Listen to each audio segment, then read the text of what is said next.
Hello and welcome to Prep Smart. So today we are going to discuss the most important news of 21st July that came in Indian Express as well as the Hindu and PIB. Okay, so the first thing that we are going to cover today is the addition of a new particular category in the core sector industries. Then we are going to talk about the launch of the QDENGA vaccine in India. In the polity section, we are going to talk about the introduction of the Supreme Court number of judges amendment bill. Then we are going to talk about the appointment of new UK Prime Minister Andrew Bonham and how the mechanism of appointment of Prime Minister is different in UK and in India.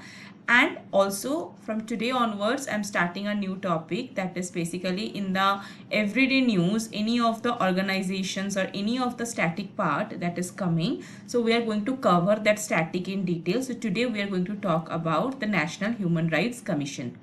So without any more delaying, let us start today's class. But before that, I would love that if you giving your valuable time. So if you show some appreciation, any suggestions you have regarding this current affair videos, please let me know in the comment, and also please consider subscribing. That will definitely motivate me to bring the videos every day without any fail.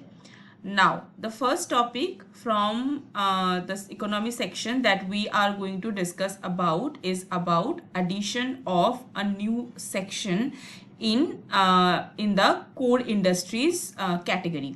Okay, so as we know that there are total 8 core industries that is present, and this represents our country's industrial infrastructure, right? So what are these 8 core industries that is we know about? Let us move to our static part. Okay, so there are previously 8 core industries that were there, and for that we use a mnemonic which is CCC friends,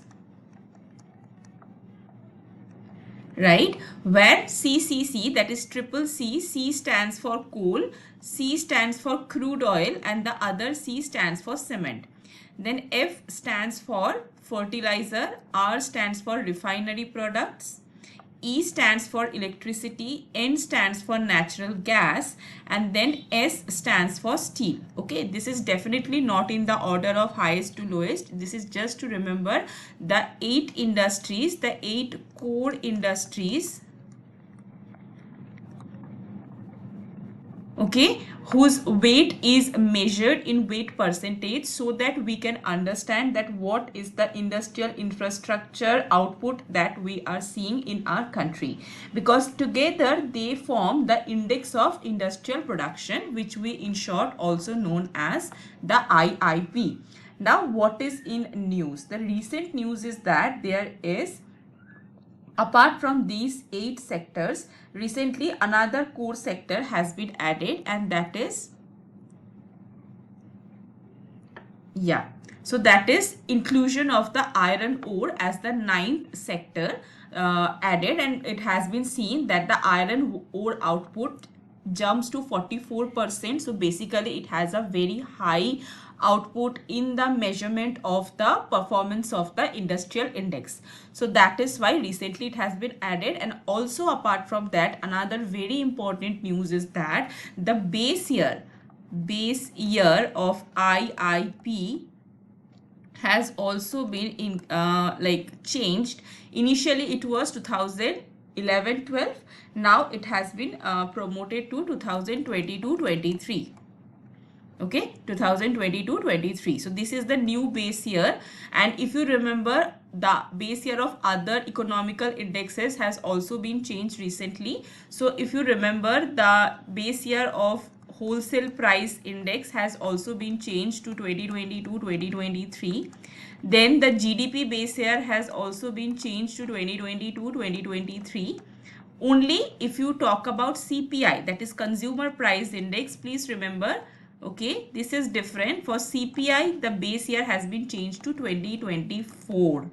Okay, so please pay attention to that, and that is what I needed to discuss about. And okay, one more thing, you have to know that who releases this data. Okay, this data is basically released by the Commerce Ministry and to be very specific, Office of Economic Advisor. Office of Economic Advisor. On a monthly basis, these datas are released. Okay, so these are the static part we should be remembering about. So please remember, now no more 8 industries are there, now total 9 industries are there. So in CCC friends, now we have also added the iron ore. Okay, so you can make it CCC friends C. Okay, so I will stand for iron ore. That is the new addition. Okay, now after this we are going to move for our science and tech news. So India approves first dengue vaccine for persons aged 4 to 60. So what is the name of this vaccine? The name of this vaccine is QDENGA. Okay, QDENGA, and basically this vaccine is targeting which age group people? This is targeting people in the age group from 4 year till 60 years. Okay, from 4 year till 60 years, and this is also India's first dengue vaccine which is approved in our country. Okay, so this is the first approved dengue vaccine in our country. Approved dengue vaccine in our country. Okay, now next, as I told you that this is going to be given any person who is in the age range of 4 year to 60 years. And also one of the very interesting thing, one of the very like important thing is that to administer this particular vaccine, there is no like prior dengue confirmation is not needed. Like basically, suppose I am dengue infected or maybe not infected, so if I am going to take this vaccine, the doctor need not to assess that if initially before getting the vaccine I was ever exposed to dengue or not. Okay, so basically no blood test or any kind of prior dengue confirmation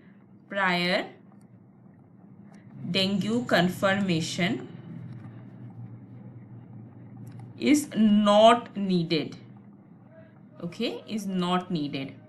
Now when we talk about vaccine, we also know that we should be knowing that what kind of vaccine it is. So QDENGA is basically a recombinant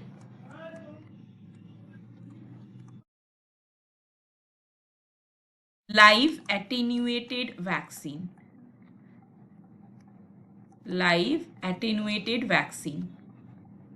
Okay, so let us understand a bit about this also, that what is live attenuated vaccine. So live attenuated vaccine means basically you take the virus and then you don't directly give the virus. Okay, basically the virus is living but you weak it. Okay, so you weaken the virus, so it is no longer able to cause the disease that severely that originally it can create in your body. Okay, so that's why it's a live attenuated vaccine, and definitely it's a recombinant vaccine because by using this one single vaccine, all 4 strains of the dengue virus can be taken care of. Okay, so there are total 4 strains of dengue virus that is there. So they are like the names are like DENV 1, 2, 3 and 4. So all the 4 dengue serotypes or the 4 dengue strains basically can be treated by using one vaccine, that is QDENGA. Okay, so that's why it's a recombinant one, because the scientists are taking the different parts from the different strains and then joining the DNA together and then using it to make the vaccine. So that is why it's a recombinant one. Okay, so yeah, these are the things. And apart from this, this particular virus, it is not that the first time it has been launched in India. No, this virus has already been approved by WHO. Okay, already been approved by WHO pre-qualification and also approved by 42 different countries like UK and then Latin America, Europe, Asia, different parts of Asia. This vaccine has already been approved and shown its results with minimal side effects.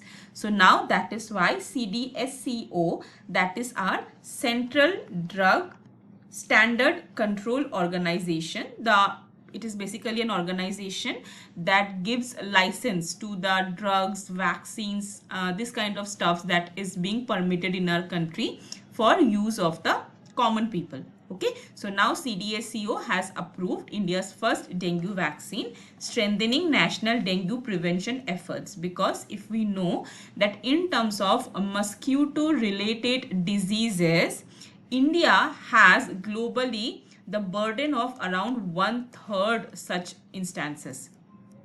Okay, globally 1/3 such instances has been seen in our country, and that is why launch of this vaccine will definitely help us to achieve our health goals. Okay, now a quick question for you, a very easy one. In the comment section you have to tell me the name of the mosquito causes malaria, dengue and chikungunya. Okay, you have to tell me the name of the mosquito, not the virus I'm asking, just the mosquito name. Or it is just like if you have to tell like all the three diseases caused by the same mosquito, or there are differences. Okay, now after this we are going to move to our polity news, that is government introducing the bill in Lok Sabha to raise the strength of judges in Supreme Court to 38. So 20th July, that is yesterday, our Honorable Union Law Minister Mr. Arjun Ram Meghawal, he introduced the bill. Okay, so what is this bill is all about? Let us understand. So for that we are going to understand that what is this bill called. This is our Supreme Court number of judges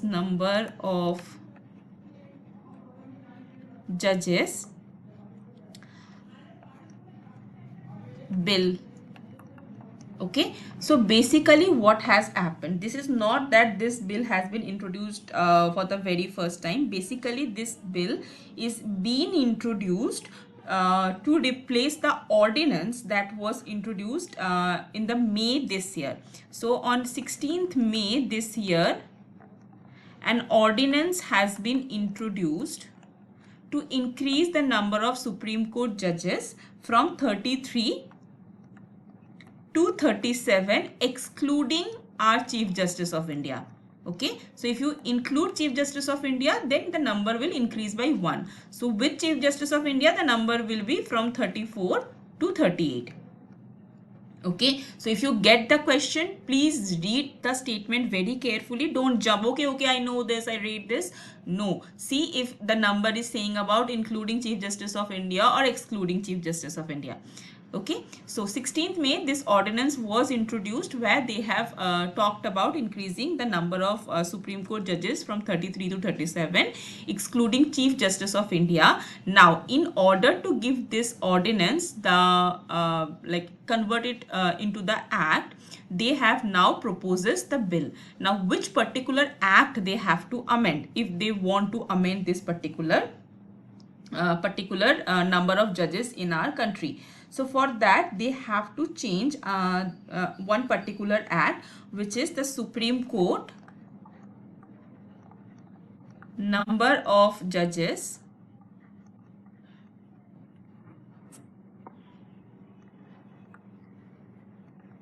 Act, and this act came in the year 1956. Okay, so basically amendment is proposed in this particular act, and for that the bill has been introduced in the Lok Sabha. Okay, now let us also understand little bit about what our constitution is saying. Is there any particular article that talks about that where we can increase the number of judges? So yes, there are some articles, like if we talk about article 124 clause 1, this particular article empowers our parliament, okay, not Supreme Court can't directly increase the number of judges, okay.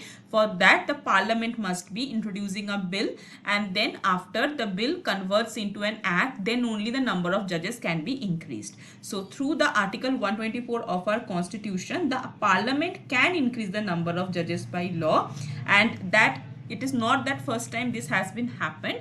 If you see the history of the number of judges increase in our country, so this has been done multiple times. So first, 1950, there were total 8 judges in our country, Supreme Court judges, including 1 Chief Justice of India. Then in 1956, to the 1956 Amendment Act, basically when the Supreme Court number of judges act came, the number been increased to 11. Then again in 1960, this number been increased to 14.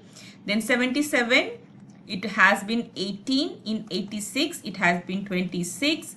In 2009, it has been 31. And last, the number was increased in 2019. It has been increased to 34. Now, this 2026, the bill has been proposed. The ordinance has already been promulgated. So, it has been introduced to increase the number of judges from 34 to 38.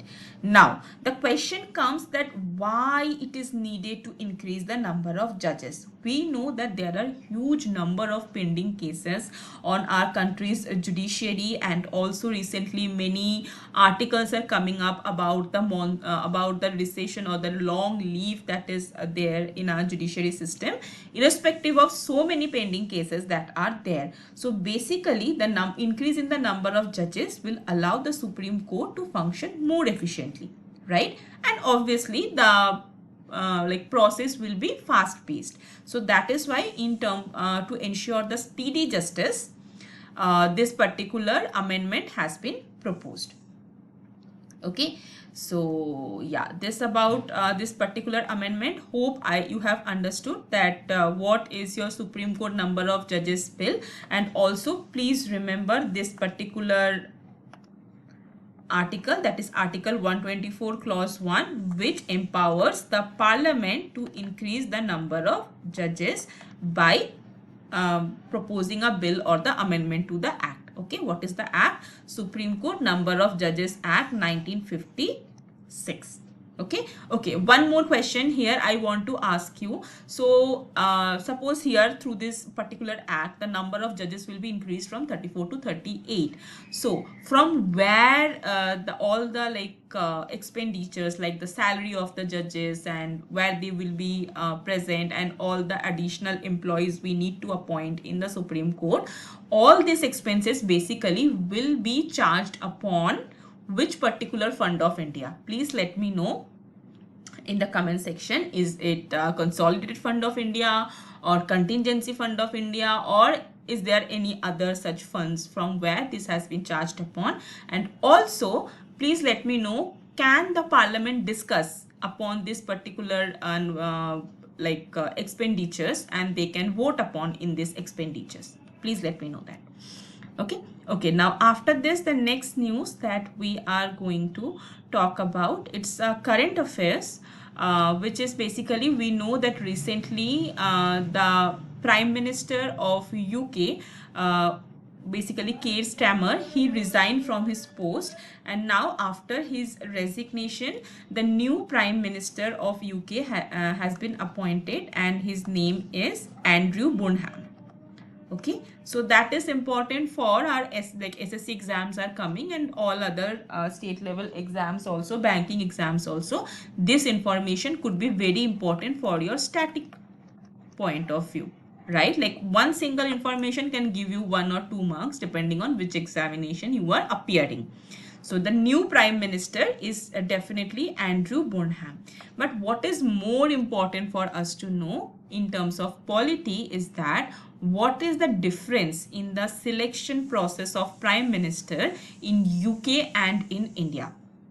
So I want you to pause the video here and try to think for a minute that if you can think about any difference, or is it like exactly similar. So just try to think. And then now we are going to discuss about that, is there any difference? Yes, definitely there are some differences between the prime ministerial selection in UK and here in our country. So let us discuss first about UK. So in UK there are two houses, right? One is House of Common, which is the lower house. Okay, House of Common. Okay, wait. Yeah, House of Common, which is the lower house basically, and then there is House of Lords, which is basically the upper house. Similarly, in our country we have the Lok Sabha, which is the lower house, and we have the Rajya Sabha, which is the upper house. Now in our country, the prime minister can be a member of any of the houses. He can be a member of either Lok Sabha or Rajya Sabha, doesn't matter. It's important that he must be a member of any of the houses. If he is not a member when he is appointed as the prime minister, then he can be a prime minister maximum for 6 months. Within that period of time, he must be become a member of any of the house, otherwise his prime minister candidature will be cancelled, right? So that is for our country, that is for India. But in case of UK, first of all, the candidate who is going to be selected as prime minister must be a member of House of Common, that is the lower house. Okay, so two things please remember here, that the prime ministerial candidate cannot be a member of the upper house in UK, but he can be a member of upper house in India. Secondly, in UK, a candidate who is going to be a prime minister must first be a member, then only he can be a prime minister. But in our country, he cannot be a member for 6 months. Still he can be the prime minister, and within that 6 months he has to go for the membership. Okay, next, if I talked about the appointment process, so basically in UK, after a general election, so the person is elected for as the prime ministerial position, and then he has to go to the monarch. Okay, basically the king or queen of England, and the monarch will appoint him or her as the prime minister. That is for UK. But in our country, the president of India invites the leader of the majority coalition or party, whosoever is having the majority in the Lok Sabha, to form the government, and then the person is shown in as the prime minister. Okay, so these are the very basic differences between the prime ministerial selection in our country and UK, and that you should be knowing for answering your polity questions, and like you should not be affording to make a mistake in this kind of questions. Okay, so this about all the current affairs that I needed to discuss with you today. So from the static part, we are going to talk about the National Human Rights Commission, that is NHRC.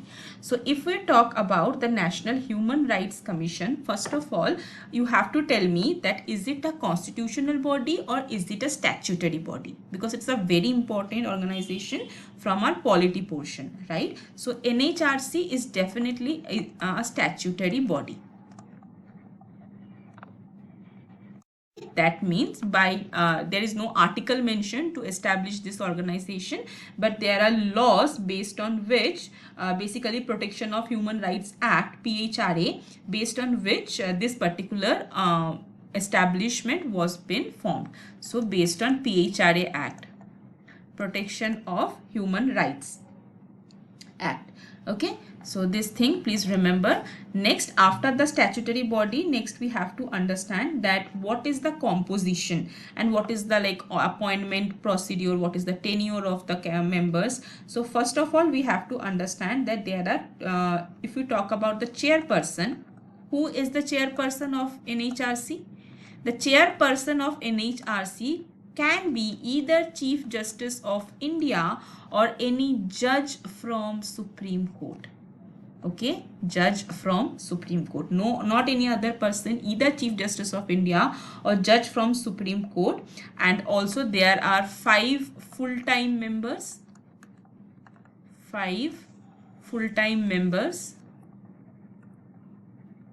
in these full-time members there are also position of women members, right? And apart from that there are also 7 ex officio members. 7 ex officio members. Now these ex officio members are selected from mostly the constitutional bodies we have, or the non-constitutional statutory bodies we have, for addressing the problems of the vulnerable sections of our society. Like there are members from NCBC, right, or National Commission for Scheduled Caste, Scheduled Tribe, then National Commission for Protection of Child Rights, then NCBC, I already told you, National Commission for Backward Classes, then National Commission for Minorities, for women, and also for person with disabilities. From all this 7 organization, 1 person is been appointed as ex officio member. Apart from that, who appoints these people, like the 5 full-time members that we have discussed about? So who appoints basically all these people? They are appointed by the Honorable President of India. Okay, so our Honorable President of India appoints this person, and how he appoints? On the recommendation of a committee. So this committee has 6 members, and who are present in this committee? Definitely our Prime Minister of India, then the Lok Sabha Speaker, then Chairman of Rajya Sabha, Deputy Chairman of Rajya Sabha, okay, then our Union Home Minister, then Leader of Opposition, and then we have Leader of Opposition from Lok Sabha as well as Rajya Sabha, okay, both. So these are the things. Now the people, for how many years they could be appointed? They could be appointed for 3 years or 70 till the age of 70, okay, whichever is earlier. So that is the term. The term could be 3 years or till the age of 70, whichever is earlier. And they can be reappointed, like they can be reappointed, reappointed.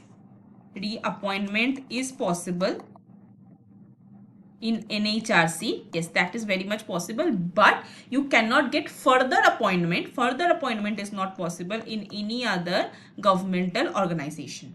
Okay, so further employment is not permissible. Further employment is not permissible. Okay, so these are the major things. And apart from this, if we talk about what are the powers NHRC have, so NHRC has the power of a civil court. Okay, and it can also take on cases on the basis of suo motu. Okay, as we have seen in this particular article, where the National Human Rights Commission on Monday took suo motu cognizance of reports alleging the girl case that is coming from Rajasthan. Okay, so suo motu case it can take it. Then apart from that, there are some basically we can say certain barriers also. So the time limit, okay, the time limit is also there. Like if they has to take any case, so the time limit maximum is 1 year. Okay, 1 year is the time limit within which the case must be taken upon. And then if we talk about the jurisdiction, so it cannot take any cases where like armed forces are involved. Okay, so in case of armed forces cases, it cannot take upon. NHRC can't do that. Okay. Okay, so this is about like all the static points we need to cover for NHRC. So it's a statutory body which is established by the PHRA Act, and the chairperson is the Chief Justice of India or the Supreme Court judge. Apart from that, there are 5 full-time members and 7 ex officio members appointed by President, and removal can also be done by President only, but based on a Supreme Court inquiry. That should be there. Okay, maximum tenure 3 years or 70 years of age, whichever is earlier. Reappointment is possible, but further employment cannot be done. And then there are certain things we must be remembering. It has a power of a civil court. It can start any case suo moto, right? But there is a time limit of 1 year, and it cannot have any forces on the armed force. Okay, any jurisdiction on the armed force. And yeah, also very important, it's like basically its findings or nature of action is recommendatory, okay, and not binding. Recommendatory.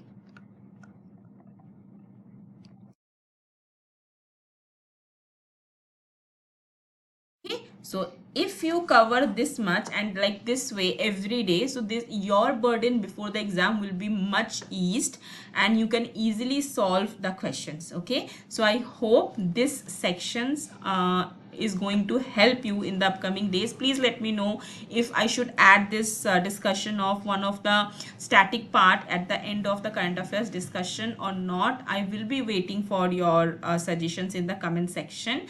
Also, please considering subscribing the channel and sharing the video with your fellow aspirants so that they can also cover up the news within 30 minutes every day. Okay, so we will be meeting tomorrow. Bye bye.